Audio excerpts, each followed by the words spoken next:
Olá pessoal, tudo bem? Vamos lá para nosso terceiro momento aí, né? Da história do Brasil. A gente está analisando a história do Brasil desde o processo de colonização, né? Nós começamos com a expansão marítima portuguesa, fizemos isso em duas etapas, né? E agora vamos começar efetivamente o processo de colonização deste nosso Brasil, certo? Bom, e no outro encontro nosso, eu disse a vocês que eu queria comentar um pouco sobre a carta, a famosa carta do nosso querido Pero Vaz de Caminha, né?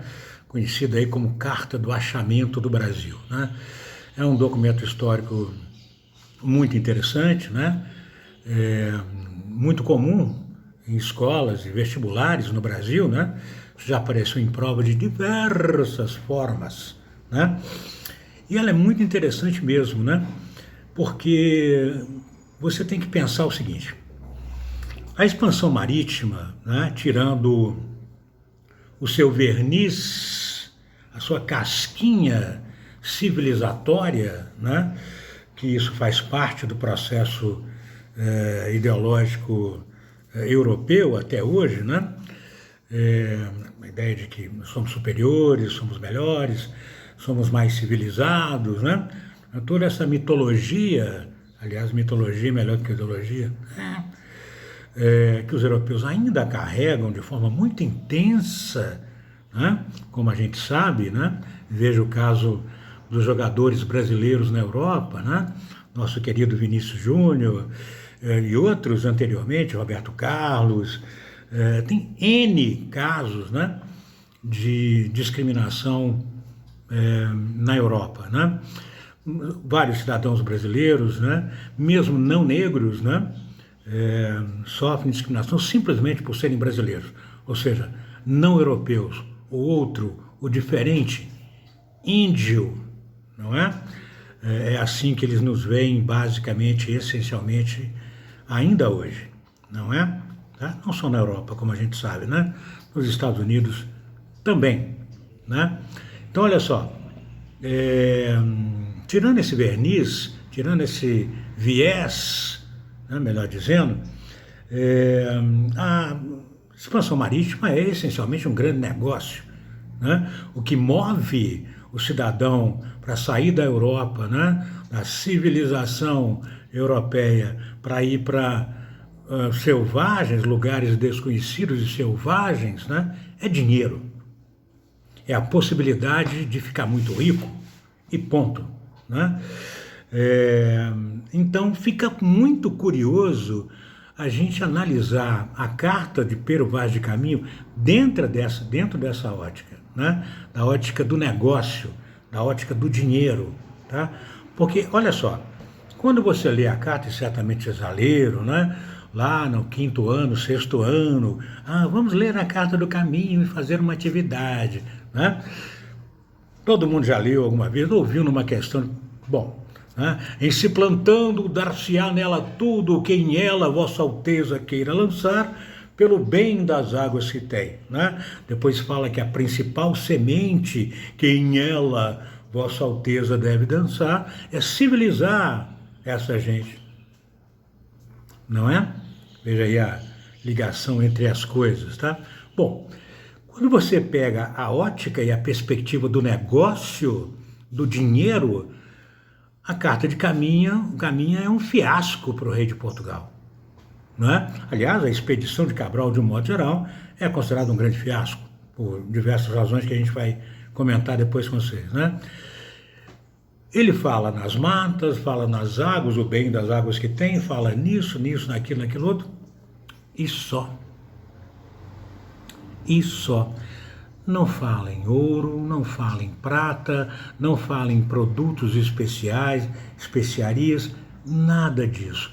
Então, a minha imagem, a imagem que eu tenho na cabeça desde garoto, né, do rei de Portugal lendo a Carta do Caminho é mais ou menos o seguinte: certo? Porcaria, não serve para nada esse lugar. Na perspectiva da expansão marítima e do negócio, no qual a burguesia portuguesa estava empenhada e o Estado português também, o achamento do Brasil é um fiasco. Um fiasco, não tem nada nessa terra, não nos interessa. Tá? Isso significa, né, que Portugal vai continuar priorizando as Índias Orientais. Lá está o dinheiro.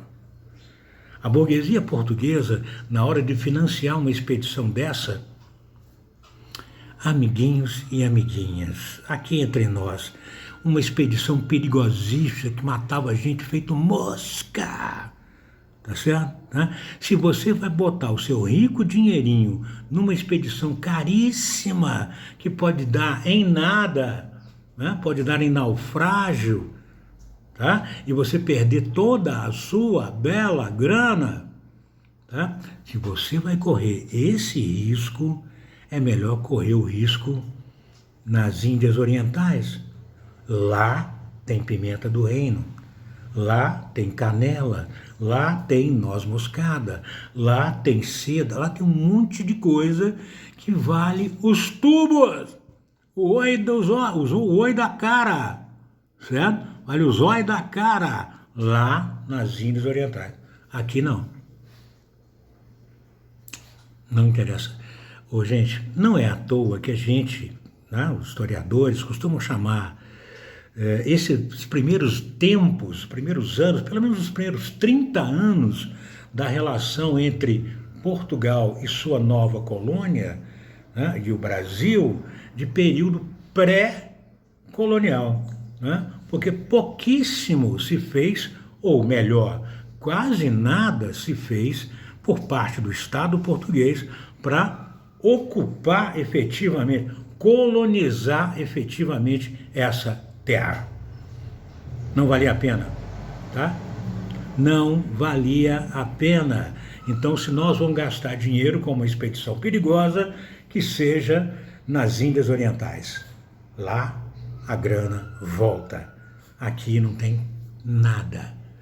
Aí você deve estar pensando assim, ai, professor, mas e o pau-brasil? O pau-brasil, primeiro, é um produto de segunda linha, não dá o mesmo lucro, não tem a mesma lucratividade que os outros produtos. O pau-brasil é um comércio muito específico.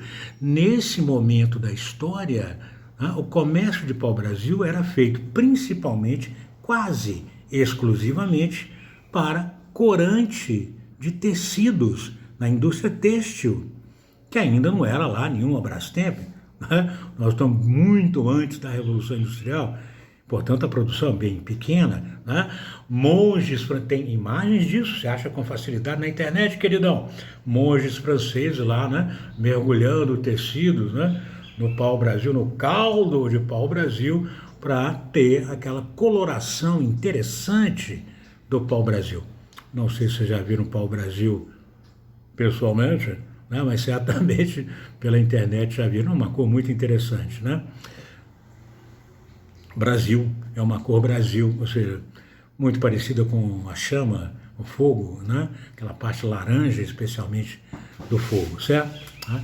Bom, para isso era usado o pau-brasil. Então era um comércio periférico. Portugal setorizava, dividiu esse imenso litoral brasileiro, né, que eles ainda estavam conhecendo, em lotes, ofereceu esses lotes na Europa para comerciantes de pau-brasil, né, e o pessoal vinha para cá com o seguinte compromisso: ó, toda esse pedação aí do litoral é seu, só você vai explorar pau-brasil aí. Em troca, você vai fazer um mapeamento, certo? Dessa parte para gente, vai fazendo um mapinha, vai navegando e vai fazendo um mapinha, tá? Em troca disso, dessa concessão, era uma concessão estatal, certo? A terra não pertencia a fulano e ao Beltrano. Por exemplo, um dos grandes comerciantes de pau-brasil que a gente tinha por aqui era um cidadão que vocês conhecem, o nome dele Fernando de Noronha, ou Loronha, né? Fernando de Noronha, um cristão novo, né? Judeu convertido, tá? Fazia comércio de pau-brasil, né? Ele controlava uma imensa área, né, do litoral brasileiro, e costumava, quando vinha para cá comprar ou pegar a madeira para levar para a Europa, ficar numa ilha próxima ao litoral de Pernambuco. Adivinha qual a ilha? Não é isso? Então ele tinha essa concessão. Em troca, fazia mapeamento do litoral. E só. Tá? O pau-brasil era cortado pelos indígenas, aos quais eram dados presentes, né, em troca de trabalho, o famoso escambo. Te dou essa machadinha, te dou esse facão, te dou essa panela, você corta a madeira para mim. Beleza? Tá? Isso evidentemente tornava a coisa interessante para os índios. É claro, uma manipulação feita pelos portugueses. Né? Você corta a madeira, a gente arrasta essa madeira até o litoral, né? Coloca em feitorias, pequenos armazéns que eram feitos para abrigar essas coisas, né? E de vez em quando, 1, 2 ou 3 vezes por ano, os caras vinham aqui, carregavam essa madeira e partiu Portugal. Você não precisa colonizar, amiguinho e amiguinha. Colonizar é caro, muito caro, complicado, funcionários estatais, soldados, armamentos, né? É um troço, gente, né? É um troço muito caro. Eu não vou colonizar se não valer a pena. Se eu não tiver retorno, não vou colonizar, amigão, certo? O pau-brasil era uma coisa que dava dinheiro sem a necessidade de colonizar. E fim de papo, pegava madeira, zarpou Portugal, acabou o negócio, sem problema, tá certo? Tá? Então fizeram basicamente isso nos primeiros 30 anos. Mapeamento, reconhecimento do litoral, colocaram fortificações, né, em alguns lugares do litoral. Você que conhece, ainda que pouco, o litoral brasileiro, né, certamente conhece alguma praia chamada Praia do Forte. Né? Tem Praia do Forte espalhada de norte a sul desse imenso continente chamado Brasil, não é verdade? Tá? Usavam também nomes tirados do calendário católico, né? Para nomear acidentes geográficos que descobriam, passavam, por exemplo, num determinado dia, estavam passando em tal lugar, tinha lá a foz de um imenso rio, né? Ninguém sabia o nome tupi-guarani daquele rio, por exemplo, né? Bom, como é que nós vamos batizar esse rio aqui? Que dia que é hoje? Hoje é dia tal. Qual que é o santo do dia? São Francisco, então bota aí. Rio São Francisco. Né? Então é por isso que tem tanto nome de santo, pela tradição católica, pelo uso recorrente do calendário católico, né? No Brasil tudo era referência. A Igreja Católica tem, em algumas situações, mais de um santo para cada dia do ano, né? Então esses padroeiros, Belo Horizonte, a padroeira é Nossa Senhora não sei o quê, por quê? Porque a cidade foi fundada no dia tal. Né? Isso é uma prática muito comum no Brasil. Né? A sua cidade, provavelmente, o dia de feriado, né, de aniversário, provavelmente tem algum santo padroeiro. É muito comum, extremamente comum, né? Desde a colonização. Certo? Então, a prioridade não era o Brasil. O Brasil não dava dinheiro. Certo? Melhor arriscar as Índias. Lá que está a grana alta, amigão. Certo? Mas então por que tudo mudou? Tudo mudou mais ou menos a partir de 1530. Gente, não é exato, certo? Quando você percebe mudanças nas práticas portuguesas, certo? Aproximadamente a partir de 1530, portanto, entre 1500 e 1530, a gente tem o período pré-colonial, onde quase nada se fez no sentido da colonização, né? Simplesmente reconhecimento da terra, comércio de pau-brasil, coisas que não implicavam necessariamente em ocupar a terra, coisa que seria muito cara para o Estado português. É isso? Tá? Mas tudo muda, certo? E o que teria mudado? Primeiro, a lucratividade do comércio oriental estava progressivamente diminuindo. Por quê? Outras potências europeias começaram a trazer produtos das Índias também. Então a oferta de produtos era maior. Ora, todo mundo sabe, né? Se a oferta de um determinado produto é maior, isso implica quase que necessariamente, né, ou fortemente, na redução dos preços. A competição, né, acaba reduzindo os preços, porque a oferta é grande. Eu tenho muito produto e menos pessoas procurando. Resultado, o preço cai, certo? No caso de viagens às Índias Orientais, no século XVI, certo? Uma viagem enorme, para você ir e voltar, era mais de ano, beleza? Tá? Perigoso, se você voltasse, aliás, né? Tá? Uma viagem perigosa, custosa, cara, difícil, né? O lucro tinha que ser muito alto. Você não vai se arriscar numa viagem dessa por qualquer caramiguá, não é isso? Qualquer trocado. Tem que valer a pena. Você pode morrer, negão, certo? Pode morrer, fiote, certo? Então tem que valer a pena, compadre. Muito bem. Então, olha só. O lucro estava diminuindo. Portugal precisava achar outras alternativas, certo? De lucratividade. Tá? Segunda questão, a presença estrangeira no Brasil. O interesse de outras potências europeias pela terra era grande, e era visível, e era crescente. Né? Primeiro, você tem a Espanha logo aqui do lado, problema enorme.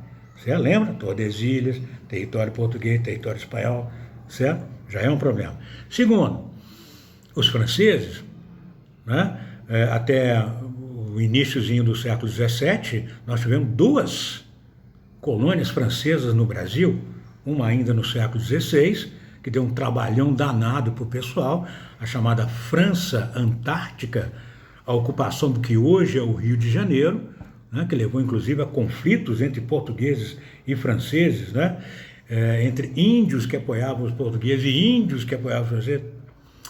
Gente, quando você fala numa guerra entre portugueses e franceses no século XVI no Brasil, né, você imagina milhares de soldados São algumas centenas de soldados portugueses e franceses e milhares de índios, certo? Os índios já eram inimigos entre si, várias tribos, né? E os portugueses e os franceses, espertamente, habilidosamente, né? Sacanamente, utilizavam essa rivalidade. Se você é meu amigo, você não pode ser amigo daquele cara ali, que é amigo dos franceses, né? Eles usavam manipulavam essas rivalidades locais. Então, geralmente, os franceses e os portugueses estão morrendo. Poucos franceses e poucos portugueses. Milhares de índios. Certo? Tá? Deu um trabalho danado, né?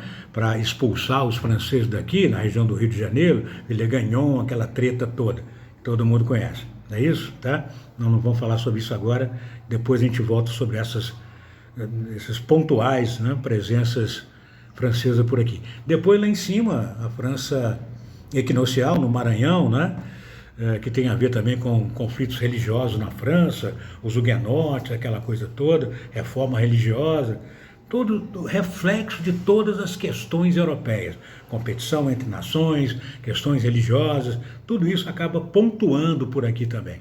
É isso? Tá? Muito bem. A presença estrangeira. É preciso ocupar essa terra, senão babau. Certo? Então temos que ocupar essa terra. Temos que fazer aquela terra render uma grana, né? Porque aí a gente ganha dinheiro e ocupa a terra ao mesmo tempo. Certo? Aí eles juntaram os pontos. Açúcar. Açúcar era uma especiaria caríssima. Tá? Em preço da época, acredita-se que, se você fosse comparar o açúcar do século XV e XVI com o açúcar com o preço de hoje, daria alguma coisa em torno de $200 o quilo. Certo? $200 o quilo. Ou seja, um pacote de 5 quilos de açúcar, $1.000. A sua cabecinha está funcionando aí, 5.000 contos, exatamente. Certo? Agora você imagina, aqui ó, saquinho de 5 quilos, ok? Né? Sua mãe pega em mercearia, beleza? Agora você imagina um navio, porão de um navio, ou melhor, porões de dezenas de navios lotados de açúcar, meu filho. Dá mais dinheiro que tráfico de droga, compadre. Beleza? Tá? Dinheiro pra caramba. O ouro branco, o açúcar, tá? Produzido em pouquíssima quantidade lá na Índia, de uma planta, a cana-de-açúcar, que era uma planta nativa da Índia. Os portugueses começaram a fazer experiência de produção de cana-de-açúcar, né, em outros lugares, e o troço começou a funcionar. Fizeram experiência nos Açores, né? A planta conseguia se adaptar. Aliás, a expansão marítima mudou a biodiversidade do mundo, né? Você vai achar que banana é brasileira, por exemplo, ou coco, e não é, né? Veio das Índias, tá? E aí manga, certo? Então olha só, vamos trazer cana-de-açúcar para uma latitude muito mais próxima da Europa, certo? Portanto, a viagem é muito menor, mais conhecida, mais segura, certo? E se a gente tem um custo de transporte muito menor, o lucro é muito maior. Não é isso, filho? Liga aí para o Uber, pergunta para ele quanto que é para te levar daqui, né, aqui de Timóteo, Minas Gerais, né, para João Monlevade, por exemplo, certo? E pergunta o mesmo preço para Belo Horizonte. Belo Horizonte é mais longe, portanto é mais caro. Então, se eu trago a produção para mais perto, eu barateio custos. Se eu barateio custos, aumento lucros. Aí vale a pena colonizar, porque vai dar muito dinheiro, meu filho. Certo? Então, se a gente conseguir montar uma produção de açúcar em larga escala, nesse continente, terra é o que não falta. Certo? Quantos Portugais cabem no Brasil? Pega o mapinha e dá uma olhada para você ver. Tá? Portugal é mais ou menos o tamanho de Pernambuco, ou até um pouquinho menor, certo? Agora você divide essa terra em Portugal. É um território imenso para um pequeno país europeu. E eles ficam certamente fazendo conta, né? Olha o cifrão rolando na cabeça. Terra para dedéu, meu filho. E nós produzindo açúcar, nós vamos ganhar dinheiro demais na conta, senhor. Essa era a ideia, tá? Juntar fome com a vontade de comer. A gente ocupa a terra, a gente coloniza essa terra, né? Afasta as outras potências interessadas, tomamos conta do pedaço, plantamos açúcar de cabo a rabo desse negócio, ganhando dinheiro a rodo e está tudo resolvido. Ótima ideia, parabéns pela ideia. De nada, estamos felizes, não estamos? Mais ou menos. Por quê? Nós temos terra pra caramba, nós temos mudas de cana-de-açúcar, sabemos como produzir açúcar, aprendemos isso lá nas Índias, beleza? Não temos grana para investir, não tem problema, a gente arruma um sócio capitalista, alguém que tenha dinheiro e tem interesse no negócio. E descobriram os holandeses, uma das maiores potências, se não a maior potência econômica da época, a poderosa Companhia das Índias Orientais Holandesa, né, tinha interesse nesse troço. Vamos investir, vamos produzir açúcar por aqui. Os portugueses propuseram, os holandeses toparam, certo? E não queriam dinheiro. Está aqui a grana. Pá! Moeram a mão de Portugal, certo? Portugal, o que queres em troca, opa? Certo? Açúcar. Queremos dinheiro não, queremos açúcar. Queremos participação no negócio. Vamos revender esse troço na Europa, fiote. Tá bem, para nós não tem problema. Tá? Então a participação flamenga, a participação holandesa nesse negócio era em troca de açúcar. E os holandeses montaram um puta de um negócio. Houve uma época, senhoras e senhores, que somente em Amsterdã a gente tinha 16 refinarias de açúcar. Tá? Quando você for à Holanda, vai ver lá ainda alguns desses armazéns da antiga Companhia das Índias Orientais e Ocidentais. Esses armazéns ainda estão lá. Você pode visitar, viraram evidentemente patrimônio cultural histórico da Holanda. Portanto, os holandeses vão entrar nesse negócio. Para quê? Produzir açúcar. Agora vamos ocupar essa terra. Beleza, mas terra pra caramba, como é que nós vamos ocupar esse bagulho? Como é que nós vamos colonizar esse troço? Tá? E aí os portugueses começaram a debater qual seria o projeto, o método de colonização. Beleza? Mas isso é assunto para um próximo encontro. Grande abraço. Tchau, tchau.